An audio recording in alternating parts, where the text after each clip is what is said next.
Hello students, इस video में हम देखेंगे डिफरेंशियबिलिटी। तो डिफरेंशियबिलिटी जैसे कि नाम से हमें समझ में आ रहा है कि फंक्शन विच आर डिफरेंशिएबल। इससे ये भी समझ में आता है कि all functions are not always differentiable. तो कोई भी फंक्शन कब डिफरेंशिएबल होगा कब नहीं होगा ये हमें समझना है।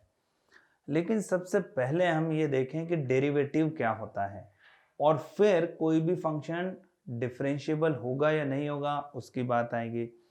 वैसे तो एक बेसिक आइडिया हमें 11th क्लास में ही हो जाता है कि डेरिवेटिव क्या होता है।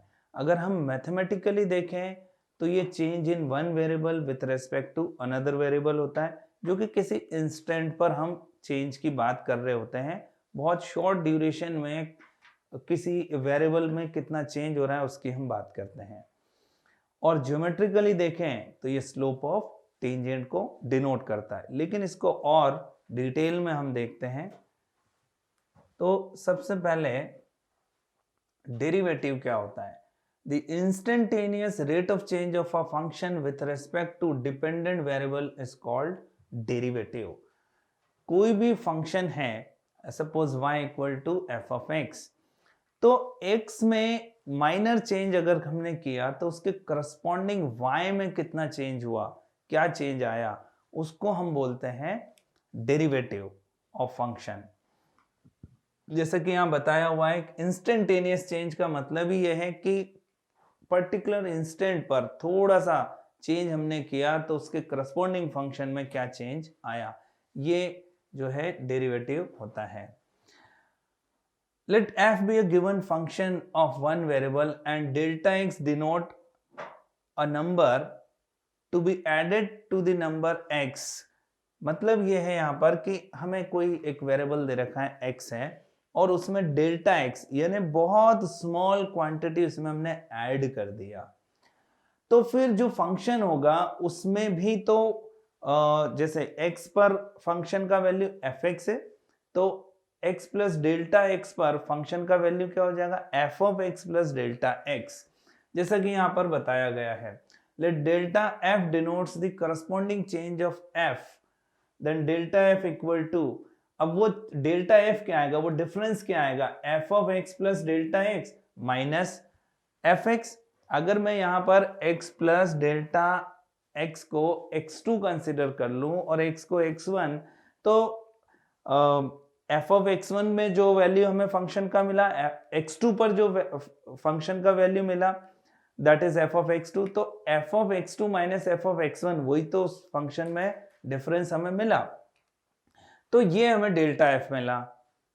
अब अगर delta f by delta x निकालने तो इसका मतलब है change in f with respect to change in x, तो ये हमें मिल जाएगा। लेकिन अगर ये डेल्टा एक्स बहुत ही स्मॉल है तो फिर ये इंस्टेंटेनियस चेंज को भी रिप्रेजेंट करेगा।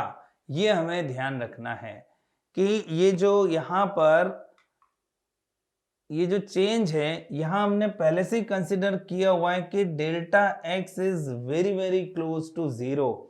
तो लिमिटिंग केस में जब हम इसका लिमिटिंग केस लेते हैं, limit delta x tending to zero, ये delta f by delta x, f of x plus delta x minus f x whole upon delta x. और यहां पर भी क्योंकि लिमिट लिया है तो यहां भी हमें ये लिखना पड़ेगा,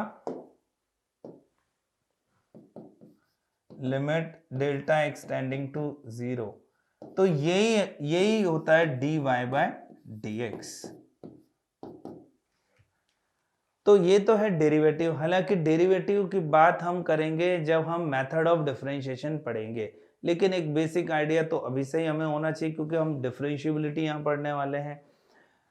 तो अब ज्योमेट्रिकली अगर हम देखें तो क्या मतलब होता है, ज्योमेट्रिकली जो डिफरेंशिएशन है वो स्लोप ऑफ टेंजेंट बताता है eight any point on the given curve और फंक्शन।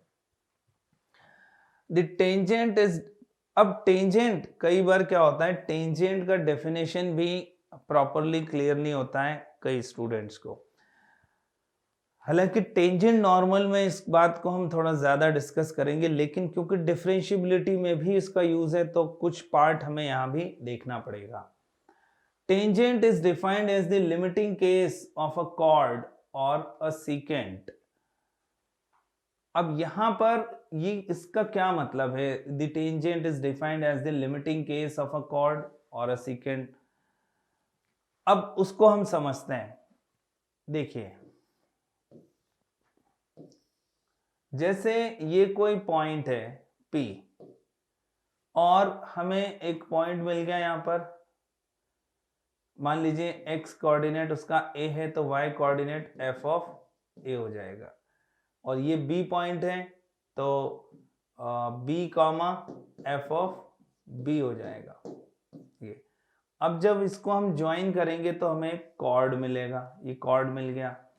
तो line slope of line segment joining two points हमें मालूम होता है, और वो होता है y2 minus y1 upon x2 minus x1। तो अगर इस कॉर्ड का स्लोप फाइंड करेंगे तो क्या आएगा? f of b minus f of a upon b minus a। ये हो गया इसका slope, slope of chord joining these two points. ये तो हमें स्लोप मिल गया। अब इसका जो लिमिटिंग केस है वही slope of tangent at any point on the curve हमें मिलेगा। मतलब क्या है कि अगर ये B पॉइंट, ये जो B पॉइंट है इसके बिल्कुल क्लोज आ जाए, जस्ट क्लोज टू A, यहां पर आप मान लीजिए, तो अब इन दोनों पॉइंट्स को जब हम ज्वाइन करेंगे, यहां पर थोड़ा सा दूर दिखाया गया आपको, लेकिन ये बहुत ही ज्यादा पास है, और जब अब इसको ज्वाइन करेंगे तो अभी कॉर्ड ना दिखते हुए ये क्या बन जाएगा? इसका टेंजेंट। तो लिमिटिंग केस में इसका जो कॉर्ड का जो स्लोप है वो क्या बन जाएगा? Slope of tangent at any point on the curve. तो यहां पर ये जैसे कि इसका ग्राफ के थ्रू दिखाया हुआ है, ये दो पॉइंट है A B, उसके corresponding value of function f of A f of B, और ये इसका स्लोप हो गया। अब लिमिटिंग केस में जब यहां पर हमने दो पॉइंट ले लिए, ये A, जैसे अब B को क्या बोल दिया? A plus h, where H is very very small quantity, लेकिन हमें दिखाई दे क्लियरली इसलिए थोड़ा दूर दिखाया गया। यहाँ पर हमने ये पॉइंट ले लिया। जब इसका स्लोप निकालेंगे तो क्या मिलेगा? f of a plus h minus f of a, क्योंकि इस P पॉइंट के कोऑर्डिनेट्स हमें मिल जाएंगे f ऑफ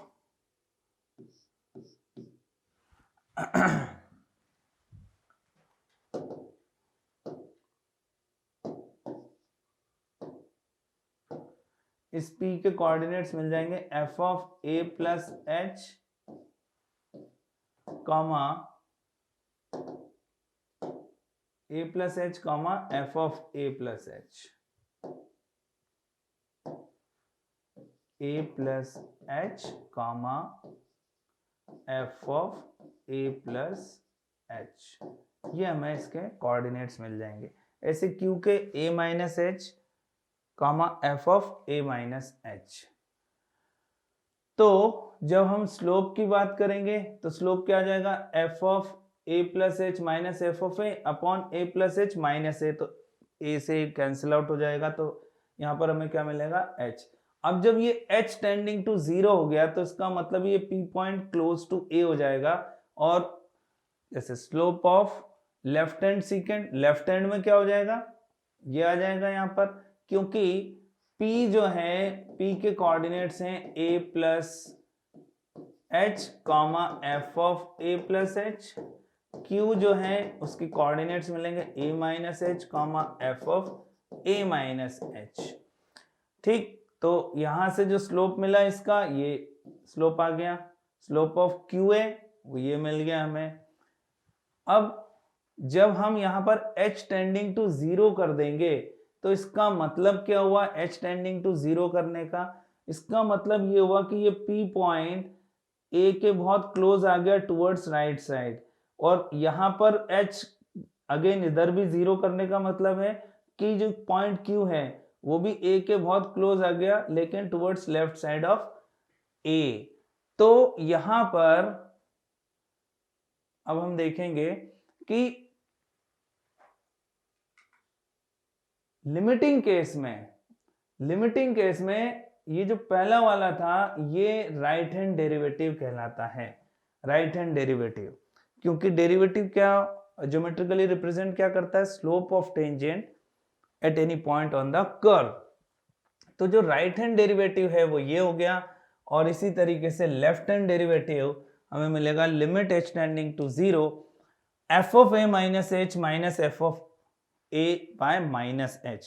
लेकिन हमें ये ध्यान रखना है कि ये कैसा होना चाहिए, एक फाइनाइट क्वांटिटी भी होना चाहिए, दोनों के दोनों फाइनाइट क्वांटिटी होना चाहिए। तो कोई भी फंक्शन डिफरेंशिएबल तभी होगा जब हमें इन दोनों का वैल्यू इक्वल मिले और फाइनाइट मिले।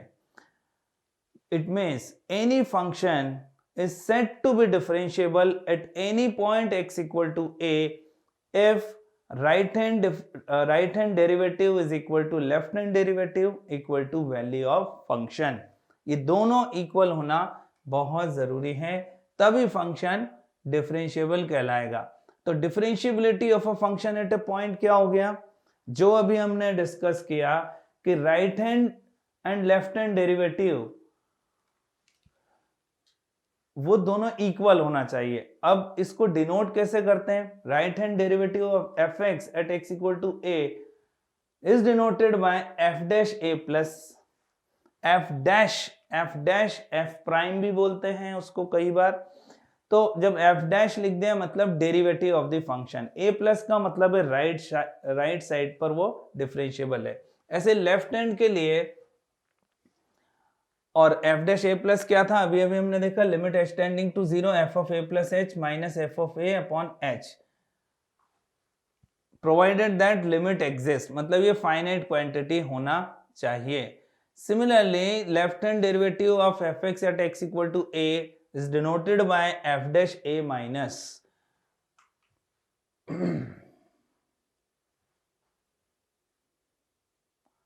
तो एफ डैश ए माइनस हो गया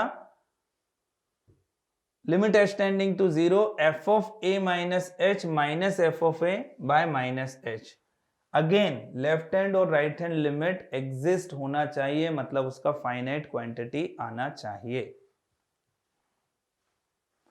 तो अब इसका मतलब ये कि कोई भी फंक्शन का जो RHD है, राइट हैंड डेरिवेटिव, शॉर्ट में ऐसे लिखेंगे, इसको हम कैसे बता सकते हैं, f डैश ए प्लस से भी बता सकते हैं, और ये किसके इक्वल होता है, limit h tending to 0 f of a plus h minus f of a whole upon h।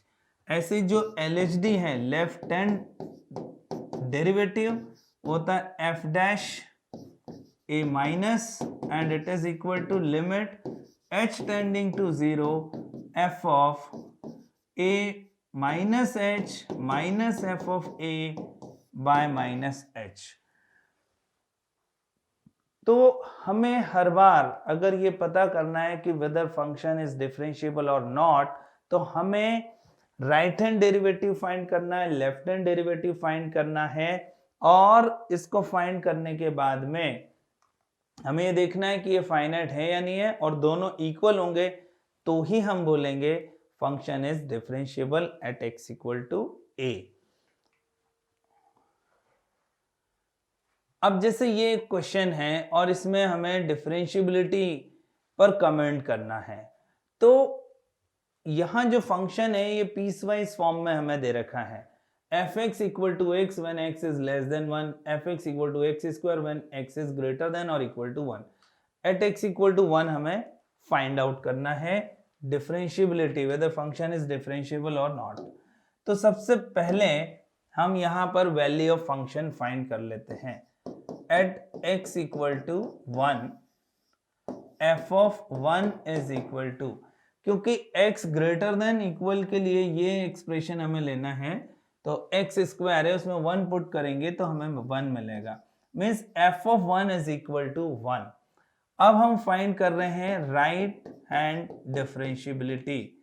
तो वैसे तो हमें जब भी डिफरेंशिएबिलिटी फाइंड करना होता है तो सबसे पहले कंटिन्यूटी हमें चेक करना चाहिए, क्योंकि फंक्शन अगर कंटिन्यूअस नहीं है तो वो नॉन डिफरेंशिएबल भी होगा।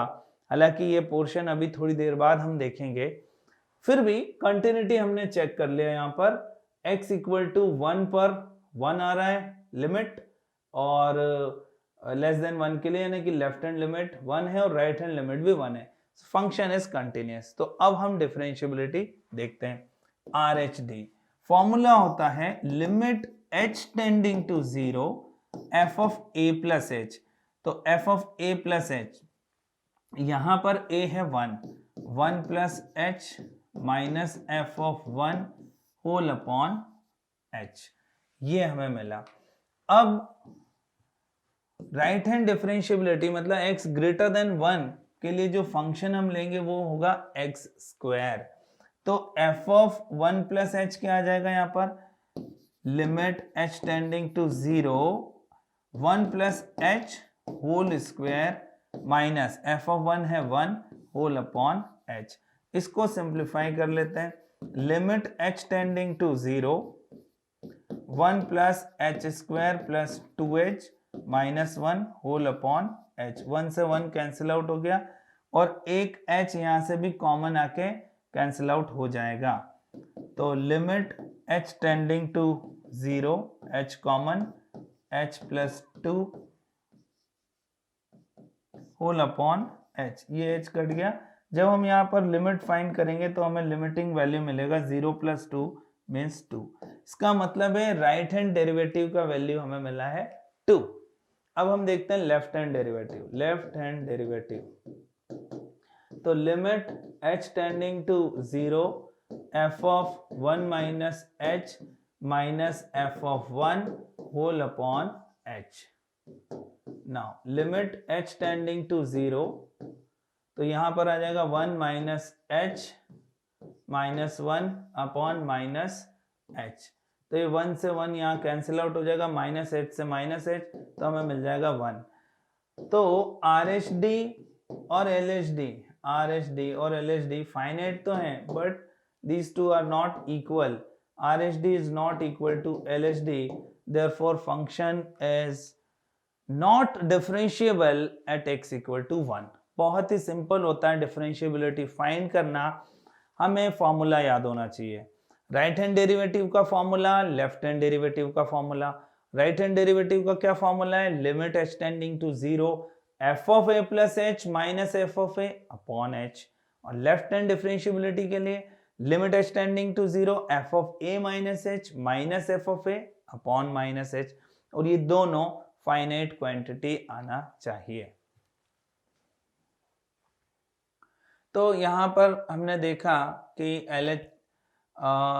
RHD एंड LHD बेसिकली ये क्या है, LHD is not equal to RHD, so function is not differentiable at x equal to 1। एक और क्वेश्चन हम देखते हैं जिसमें ये क्वेश्चन है, हमें यहाँ पर बताना है differentiability at x equal to 4 पर बताना है। अब यहाँ पर आप देखिए कि ये जो क्वेश्चन है, वैसे तो यहाँ पर डिफरेंशिएबिलिटी पूछना चाहिए एट x इक्वल टू 1 पर, क्योंकि 1 पर फंक्शन चेंज हो रहा है। लेकिन क्वेश्चन में क्या दे रखा है यहाँ पर, एट x इक्वल टू 4। इसका तो मतलब ये हुआ कि जो फंक्शन है fx, वही x greater than 1, x greater than 1 के लिए हर बार हमें यही लेना है। तो x ग्रेटर देन 1 के लिए फंक्शन हमारा ये आ गया, ये फंक्शन है 2 times fractional part x minus 1। अच्छा, फ्रैक्शनल पार्ट फंक्शन जो होता है वो होता है x minus greatest integer x minus 1। तो ये हमें मिल गया 2x minus 1 minus 2 times greatest integer x, ये हमें fx मिल गया। अब अगर हम यहां पर सबसे पहले तो 4 पर इसकी कंटिन्यूटी को ही चेक कर लेते हैं। अगर ये डिसकंटिन्यूअस हो गया तो ये फिर नॉन डिफरेंशिएबल भी होगा, क्योंकि जो डिफरेंशिएबिलिटी की सबसे पहली कंडीशन ये है कि फंक्शन उस पॉइंट पर कंटिन्यूस तो होना ही चाहिए। तो यहाँ पर f ऑफ 4 जब हम फाइंड करेंगे तो हमें मिलेगा ये 2 इंटू 2 4 माइनस 1 माइनस 2 इंटू 4, तो हमें यहाँ पर वैल्यू मिला, ये आ गया 3 माइनस 8 मतलब कि माइनस 5, ये हमें मिला। अब f ऑफ 4 प्लस, तो वो भी हमें यही वैल्यू मिल जाएगा, ये भी हमें माइनस 5 मिलेगा, क्योंकि 4 प्लस के लिए ग्रेटेस्ट इंटीजर का वैल्यू 4 ही होता है। लेकिन 4 माइनस के लिए यहाँ तो ठीक है, ये जो वैल्यू मिलेगा, अच्छा हमने 4 रखा था तो यहाँ पर 2 इंटू 4 आएगा, तो ये क्या आएगा 8, है ना, 8 माइनस 1 आएगा। ओके, तो ये हमें मिलेगा माइनस 1, ठीक ठीक, और यहाँ पर भी हमें क्या मिलेगा माइनस 1। अब हमने यहाँ पर फाइंड करना है लिमिट एक्सटेंडिंग टू 4 माइनस, तो 2 इंटू 4 माइनस 1 माइनस 2 इंटू 4 से जस्ट लेस के लिए ग्रेटेस्ट इंटीजर का वैल्यू क्या होगा 3 होगा, 3, तो ये हो गया 8 माइनस 1 माइनस 6। यहाँ पर हमें जो वैल्यू मिल रहा है वो मिल रहा है प्लस 1, लेकिन इसके पहले जो वैल्यू मिल रहा था वो क्या था minus 1। So function is discontinuous at x equal to 4, तो फिर ये 100% कैसा होगा, नॉन डिफरेंशिएबल होगा।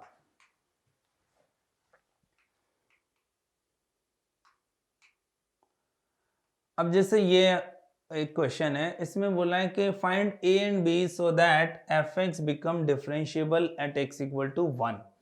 इस टाइप के ही क्वेश्चन ज्यादा पूछे जाते हैं। तो सबसे पहले फंक्शन देखिए, यहाँ पर दो अननोन्स हैं a एंड b, और अगर फंक्शन डिफरेंशिएबल है तो RHD इक्वल टू LHD होना चाहिए।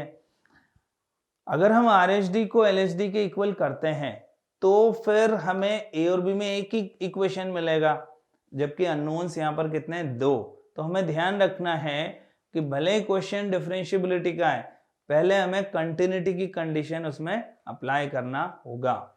तो अब यहाँ पर सबसे पहले कंटिन्यूटी, फंक्शन को डिफरेंशिएबल बनाना है तो कंटिन्यूअस तो होना ही चाहिए। तो सबसे पहले RHL इक्वल टू LHL कर देते हैं एट x इक्वल टू 1। तो RHL क्या मिलेगा, यहाँ पर राइट हैंड लिमिट यहाँ पर आप पुट कर दो तो राइट हैंड लिमिट हमें मिलेगा 3a minus b plus 2, 3a minus b plus 2, और left hand limit a plus b, a plus b। तो यहां से हमें ये मिल जाएगा एक equation 2a equal to 2b minus 2, it means a equal to b minus 1। ये एक इक्वेशन हमें यहां से मिल गया, ठीक है। यहां पर 1 पुट किया तो 3a माइनस b प्लस 2, और यहाँ a, और ये आ गया 2a, उधर गया प्लस 2b माइनस 2, तो फर्स्ट इक्वेशन है। अब हमें फाइंड करना है यहाँ पर left hand differentiability, means LHD, वो होता है limit h tending to 0 f of at x equal to 1, तो 1 plus h minus f of 1 divided by h। तो ये अब फाइंड कर लेते हैं।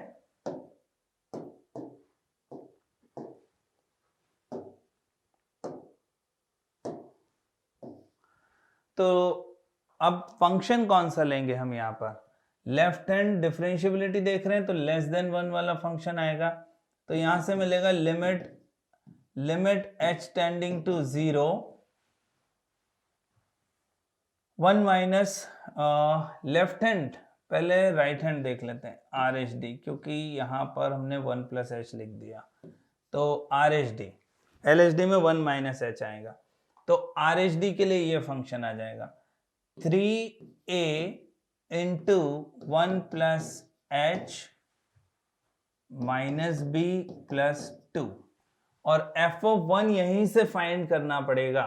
तो एफ ऑफ 1 क्या मिल रहा है हमें, प्लस 3a, लेकिन यहां माइनस है इसलिए minus 3a minus minus plus b और माइनस 2 होल अपॉन h, ये हमें मिला। अब इसको थोड़ा सिंप्लीफाई किया जाए तो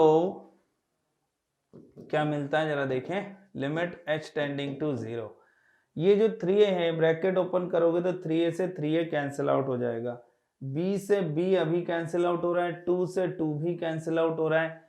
अब बचा 3ah अपॉन h, इसका मतलब हमें यहां पर मिलेगा केवल और केवल 3ah upon h means 3a।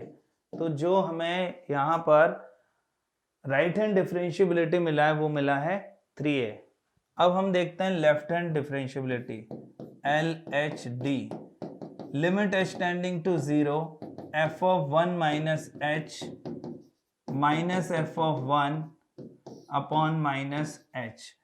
इसको अब देखते हैं तो लिमिट h टेंडिंग टू 0, अब इसमें सब्सटीट्यूट करना है हमें लेस वाले में, तो आएगा a plus b into 1 minus h whole square minus f of 1 तो वही आएगा minus 3a minus minus plus b minus 2 whole upon minus h। अब इसको सिंप्लीफाई करते हैं तो आया limit h tending to 0, a plus b plus bh square minus 2bh minus 3a minus minus plus b minus 2 whole upon minus h। इसको अब simplify करते हैं, देखते हैं क्या मिलता है। तो यहां पर b से ये 2b हो गया, ठीक है, और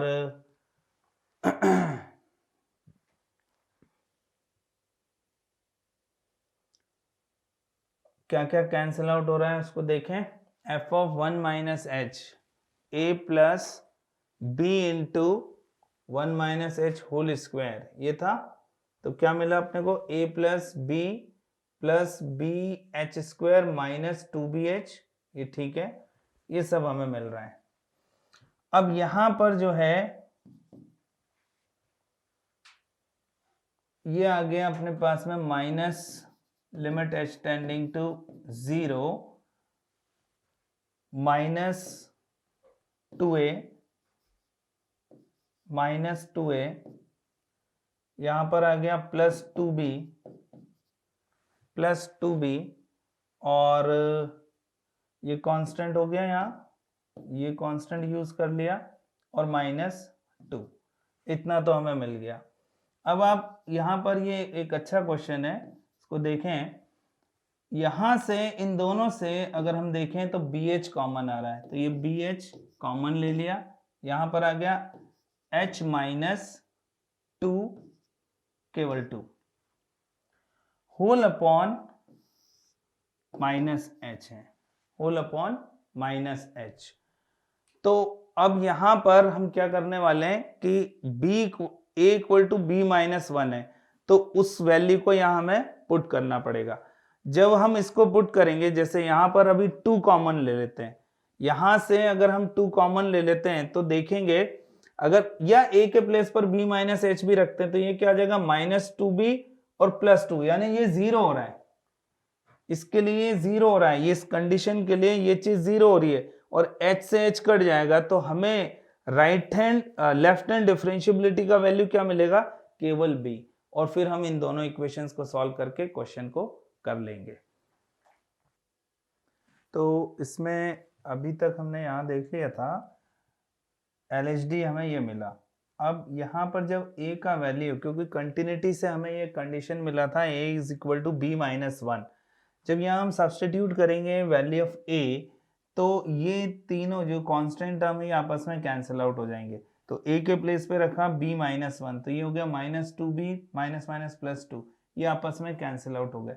इनके कैंसिल आउट होने के बाद में ये जो h है ये h भी कैंसिल आउट हो जाएगा, तो यहाँ से ये h कैंसिल आउट हो गया। अब जब लिमिट सब्सटीट्यूट करेंगे तो ये तो 0 हो गया, -2b अपॉन -1 हमें मिलेगा यहाँ पर।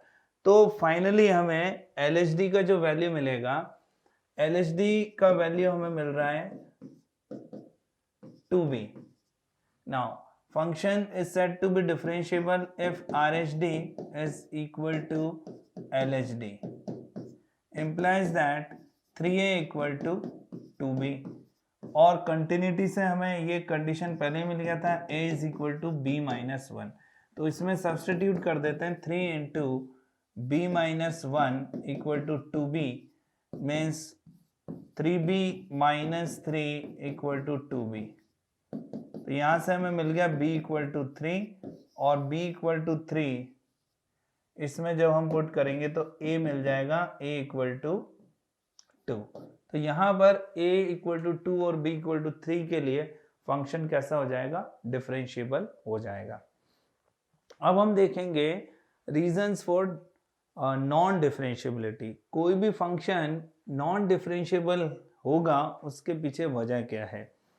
तो पहले तो हमें ये समझना पड़ेगा कि फंक्शन डिफरेंशिएबल होता क्यों है। तो फंक्शन डिफरेंशिएबल इसलिए होता है क्योंकि RHD और LHD इक्वल हो और फाइनाइट क्वांटिटी है मैथमेटिकली। अब RHD और LHD क्या रिप्रेजेंट करता है, RHD LHD दोनों ही क्या रिप्रेजेंट करता है, slope of tangent at any point on the given curve. अगर हम लिख रहे हैं limit x tending to 0 f of a plus h minus f of a upon h, तो इसका मतलब है कि ये RHD है, राइट हैंड डिफरेंशिएबिलिटी है।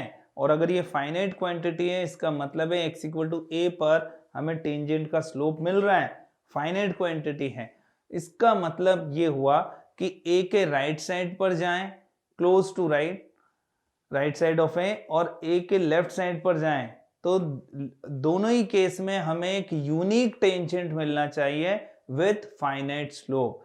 तो डिफरेंशिएबिलिटी बेसिकली क्या रिप्रेजेंट करता है, slope of tangent, slope of unique tangent at that point, ये हमेशा हमें ध्यान रखना है। तो अब कोई भी फंक्शन में ऐसा क्या हो जाए कि हमें उस पॉइंट पर या तो टेंजेंट ही यूनिक ना मिले, या फिर अगर टेंजेंट मिल रहा है तो वो वर्टिकल टेंजेंट मिल रहा हो, या फिर कोई और क्या रीजन हो सकता है कि RHD और LHD आपस में इक्वल ना हो और या फिर फाइनाइट नहीं हो, तो कोई ना कोई कारण होगा। तो वो रीजंस हम यहां पर अब देख रहे हैं, रीजंस ऑफ नॉन डिफरेंशिएबिलिटी। तो जो फर्स्ट रीजन है वो है शार्प कॉर्नर। अगर किसी भी फंक्शन के ग्राफ में हमें शार्प कॉर्नर या शार्प एज दिखाई दे रहा है, तो वो फंक्शन उस पॉइंट पर नॉन डिफरेंशिएबल होगा। उसके पीछे लॉजिक ये है, जैसे देखेंगे यहाँ पर x इक्वल टू 0, 0 के राइट साइड पर क्लोज टू राइट अगर हम कोई भी पॉइंट लेते हैं, मान लीजिए ये पॉइंट लिया, यहाँ पर तो काफी दूर दिखाया गया है आपको, लेकिन ये जो पॉइंट है ये बहुत ही क्लोज है।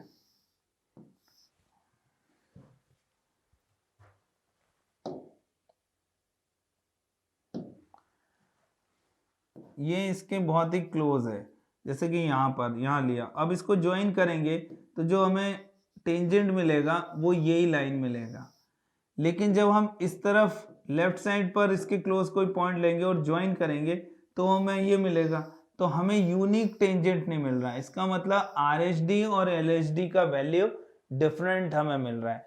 RHD और LHD फाइनाइट है और अगर हमें डिफरेंट मिल रहा है तो इसका मीनिंग ये भी है कि वहां पर एक शार्प एज बन रहा है। तो अब कन्वर्स इज ऑल्सो ट्रू, अगर शार्प एज अगर हमें दिख रहा है किसी भी फंक्शन के ग्राफ में, तो वो फंक्शन उस पॉइंट पर नॉन डिफरेंशिएबल हो जाता है। तो ये है first reason for non differentiability. Second है वर्टिकल टेंजेंट। जैसा कि आपको बताया कि कोई भी जो फंक्शन होता है वो डिफरेंशिएबल तब होगा जब उसके उस पॉइंट पर जो टेंजेंट होगा उसका स्लोप हमें कैसा मिले, फाइनाइट मिले। तो जब टेंजेंट वर्टिकल हो जाएगा means perpendicular to x axis, तो उसका स्लोप नॉट डिफाइंड होगा। तो दूसरा रीजन यही है वर्टिकल टेंजेंट। जैसे एक एग्जांपल में हम देखें y equal to x to the power 1/3, y equal to x to the power 1/3 का जो ग्राफ है वो कुछ इस तरीके से, एक्स क्यूब का इनवर्स है ये, इस तरीके से इसका हमें ग्राफ मिलता है। और जब हम इसके टेंजेंट फाइंड करेंगे तो ये हमें वर्टिकल टेंजेंट मिलेगा, ये नॉट डिफाइंड हमें मिल जाएगा। ये वर्टिकल टेंजेंट y एक्सिस ही इसका टेंजेंट हो जाएगा। Excuse me. तो ये जो है ये वर्टिकल टेंजेंट भी एक रीजन होता है फंक्शन के नॉन डिफरेंशिएबल होने के लिए। ये क्राइटेरिया फिक्स कर दिया है कि हम कब उसको डिफरेंशिएबल बोलेंगे, कब नहीं बोलेंगे। तो पहला था शार्प कॉर्नर। शार्प कॉर्नर का मतलब ही हो गया कि उस पॉइंट पर हमें यूनिक टेंजेंट नहीं मिलेगा। दूसरा हो गया वर्टिकल टेंजेंट। वर्टिकल टेंजेंट मतलब कि उस पॉइंट पर अगर हम उसका स्लोप निकालेंगे तो वो नॉट डिफाइंड हो जाएगा, जबकि RHD और LHD का वैल्यू फाइनाइट क्वांटिटी आना चाहिए। और फिर तीसरा है डिसकंटिन्यूटी। जब हम डिसकंटिन्यूटी की बात कर रहे हैं तो भी ना तो इस केस में हमें यूनिक टेंजेंट मिलना है और ये भी हो सकता है कि हमें डेरिवेटिव का वैल्यू भी उस पॉइंट पर फाइनाइट ना मिले। तो थर्ड रीजन है डिसकंटिन्यूटी, फंक्शन का कंटिन्यूअस होना। इनफैक्ट जब भी हम कोई भी क्वेश्चन को करेंगे डिफरेंशिएबिलिटी का, तो सबसे पहले उसमें कंटिन्यूटी की कंडीशन को अप्लाई करेंगे और तभी हम आगे प्रोसीड करते हैं किसी क्वेश्चन को करने के लिए। तो तीन रीजंस हैं इसमें फंक्शन के नॉन डिफरेंशिएबल होने के लिए। फर्स्ट हो गया शार्प कॉर्नर, दूसरा हो गया वर्टिकल टेंजेंट और थर्ड हो गया डिसकंटिन्यूटी। इनमें से कोई भी एक भी रीजन है तो फिर वो फंक्शन कैसा होगा, नॉन डिफरेंशिएबल होगा।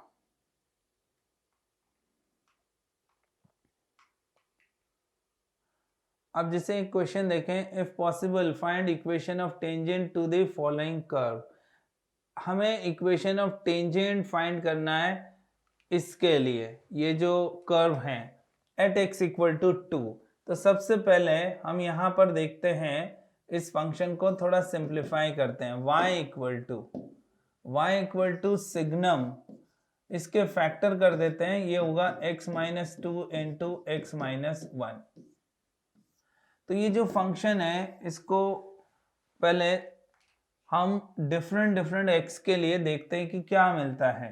तो जब x ग्रेटर देन 2 होगा, x ग्रेटर देन 2 पर ये जो वैल्यू है ये हमें पॉजिटिव मिलेगी। X square minus 3x plus 2 is always positive. तो signum of positive is equal to 1। जब x लेस देन 2 होगा तो हमें ये नेगेटिव मिलेगा। लेस देन 2 पर अभी हम बात कर रहे हैं, ठीक। तो लेस देन, या ये समझ लेते हैं लेस देन और equal to, less than 2 but greater than 1, उस पर ये हमें नेगेटिव मिलेगा। तो ये -1 मिलेगा क्योंकि सिग्नम ऑफ नेगेटिव -1 होता है। और एग्जैक्टली 2 पर ये 0 मिलेगा, तो ये हमें ऐसा मिल गया। अब जब हम इसका ग्राफ 2 पर फाइंड करें, जैसे ये x इक्वल टू 2 है, तो एग्जैक्टली x इक्वल टू 2 पर हमें क्या मिल रहा है, 0 मिल रहा है। ग्रेटर देन 2 पर हमें इसका वैल्यू मिल रहा है 1।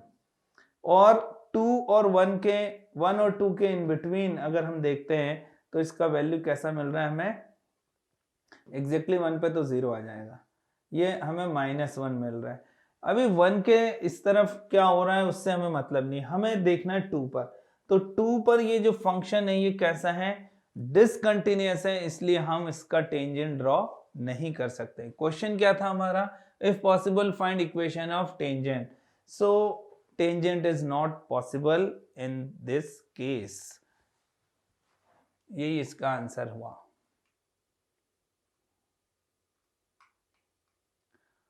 Again same question है, if possible find equation of tangent to the following curve, y equal to x minus 8 whole power 2/3 at x equal to 8। x equal to 8 पर हमें टेंजेंट का equation find करना है। तो हमें ये मालूम है कि इक्वेशन ऑफ टेंजेंट अगर हमें फाइंड करना है तो टेंजेंट तो एक लाइन है और one point form of line होता है y minus y one equal to m x minus x one. अगर यहाँ पर x1 देखें तो यानी वो पॉइंट जिस पर हमें टेंजेंट का इक्वेशन निकालना है, तो x का वैल्यू 8 पर निकालना है तो x1 8 हो गया, उसके करस्पॉन्डिंग y1 हमें क्या मिल रहा है 0। अब हमें बेसिकली फाइंड करना है स्लोप। अगर स्लोप हमें मिल गया, स्लोप मिल जाता है तो फिर ये हो जाएगा, अदरवाइज नहीं हो पाएगा। तो स्लोप फाइंड करना पड़ेगा। तो उसके लिए हमें RHD या फिर LHD या दोनों हमें फाइंड करने पड़ेंगे। तो सबसे पहले एट x इक्वल टू 8 हम फाइंड करते हैं RHD।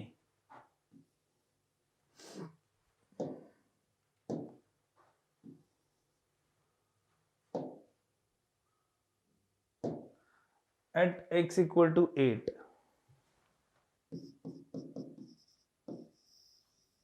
तो RHD फाइंड करते हैं। Limit h tending to 0 f of a plus h 8 plus h minus f of 8 whole upon h, ये हमें फाइंड करना है। तो लिमिट h टेंडिंग टू 0, यहां पर आप देखिए 8 plus h minus 8 whole power 2/3 और f ऑफ 8 का वैल्यू तो 0 मिल रहा है, -0 होल अपॉन h। तो यहां पर क्या मिला, लिमिट h टेंडिंग टू 0, ये कैंसिल आउट हो गया और हमें ये मिलेगा 1 अपॉन, पहले तो ये हो गया h to the power 2/3 upon h, तो यहां से मिला limit h tending to 0 1 upon h to the power 1/3। अब यहां पर ये जो है ये इंफिनिटी को अप्रोच करेगा, और अगर ये इंफिनिटी को अप्रोच कर रहा है तो इसका मतलब है कि इसका वर्टिकल टेंजेंट होगा, मतलब स्लोप इसका डिफाइंड नहीं है। तो अगेन हम यहां पर x इक्वल टू 8 पर इस फंक्शन का x इक्वल टू 8 पर टेंजेंट फाइंड नहीं कर सकते हैं। So tangent is not possible.